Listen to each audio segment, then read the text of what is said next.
একজন ক্ষুধার্ত ব্যক্তি আল্লাহর নবীর কাছে আসলেন, এসে বললেন, ওগো মুহাম্মদ, আমার খুব ক্ষুধার্ত পেয়েছি, তোমার কাছে কি কিছু খাওয়ার হবে কিনা? আল্লাহর নবীজি পাশে বসে আছেন হযরতে অমরকে ডাক দিয়ে বলেন, অমর, এই যে ক্ষুধার্ত ব্যক্তিকে আমি কি দুইটা খেজুর কি তারে দেব কিনা? নবীজির পকেটের মধ্যে দুইটা খেজুর ছিল। এবার আল্লাহর নবীজি ওই ক্ষুধার্ত ব্যক্তিকে দুইটা খেজুর দিলেন। ওই ব্যক্তি দুইটা খেজুর খেলেন।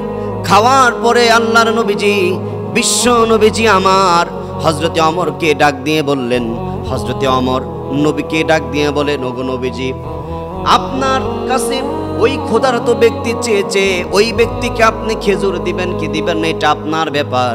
আর আপনার কাছে আপনার পকেটের মধ্যে খেজুর আছে কিনা আছে সেটাও আপনার ব্যাপার, আপনার জিনিস আপনি দিতে পারেন গো নবী, কিন্তু আমার কাছে কেন জিজ্ঞাসা করলেন?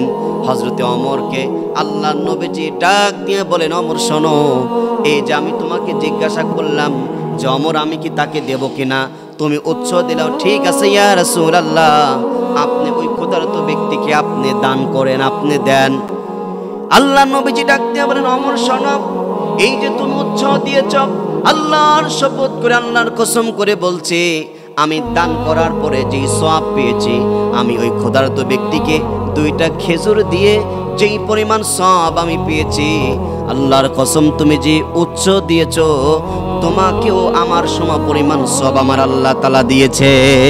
সুবহানাল্লাহ, সুবহানাল্লাহ।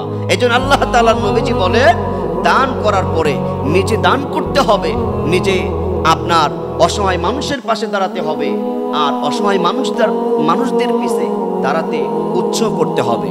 আল্লাহ তাআলা সুন্দর করে জানিয়ে দেয়, ওয়ালা ইয়াহুদ্দু আলা তুআমিল মিসকিন। সূরা মাউনের মধ্যে এসেছে, ওয়ালা ইয়াহুদ্দু আলা তুআমিল মিসকিন।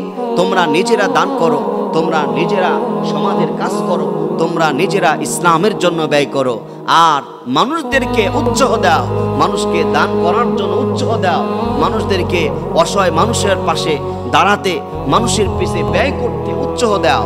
এটা আল্লাহ তাআলা সুন্দর করে জানিয়ে দিয়েছে। প্রিয় ভাইরা আমার, আমরা সমাজের মধ্যে যে ভালো ভালো কাজগুলো আমরা করব, আমরা নিজেরাও দান করব, আমরা নিজেরাও আপনার কোরআনের সঙ্গে লেগে থাকব, আর মানুষদেরকেও দান করার উৎসাহ দেব, সমাজের কাজের উৎসাহ দেব।